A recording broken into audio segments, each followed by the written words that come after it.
he has delivered one.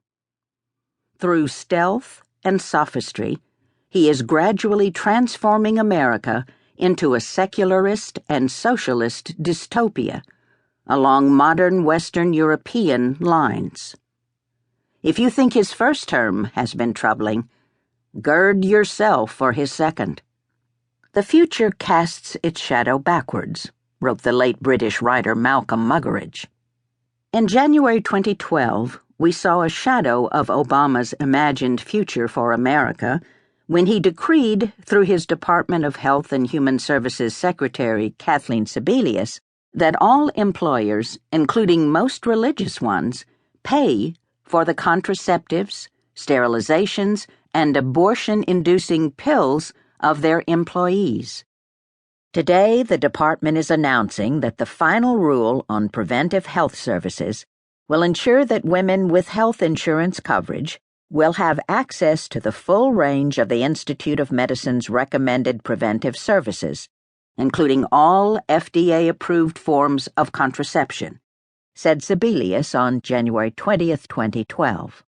Women will not have to forego these services because of expensive copays or deductibles, or because an insurance plan doesn't include contraceptive services. This rule is consistent with the laws in a majority of states which already require contraception coverage in health plans, and includes the exemption in the interim final rule allowing certain religious organizations not to provide contraception coverage. Beginning August 1, 2012, most new and renewed health plans will be required to cover these services without cost sharing for women across the country. Sebelius's phrase, certain religious organizations, excluded the vast majority of religious schools, hospitals, and charitable institutions throughout the country. Obama had arrogated to himself the right to define which organizations qualify as religious and which do not. Most religious schools, hospitals, and charitable groups don't meet his definition, as it turns on narrow and unconstitutional criteria.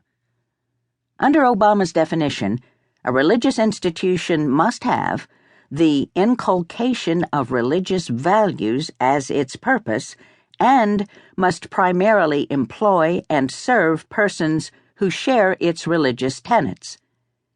That would obviously exclude Catholic hospitals, as well as many Catholic, Protestant, and Jewish schools and charities. Regarding herself as generous, Sebelius informed horrified members of these groups that she was granting them extra time with which to adjust their religious views to the regulatory decree. After evaluating comments, we have decided to add an additional element to the final rule, said Sebelius. Nonprofit employers who, based on religious beliefs, do not currently provide contraceptive coverage in their insurance plan will be provided an additional year until August 1, 2013, to comply with the new law. The secularist hubris of the Obama administration left religious leaders stunned. In effect, the president is saying we have a year to figure out how to violate our consciences, said a frustrated Cardinal Timothy Dolan of New York City. The Union of Orthodox Jewish Congregations of America drew attention to Obama's outrageous presumption in determining for more than 300 million Americans that only private sects, who exclusively serve their own, are religious organizations worthy of conscience protection. Most troubling is the administration's underlying rationale for its decision, which appears to be a view that if a religious entity is not insular, but engaged with broader society, it loses its religious character and liberties. Many faiths firmly believe in being open to and engaged with broader society and fellow citizens of other faiths. The administration's ruling makes the price of such an outward approach the violation of an organization's religious principles. This is deeply disappointing. The announcement of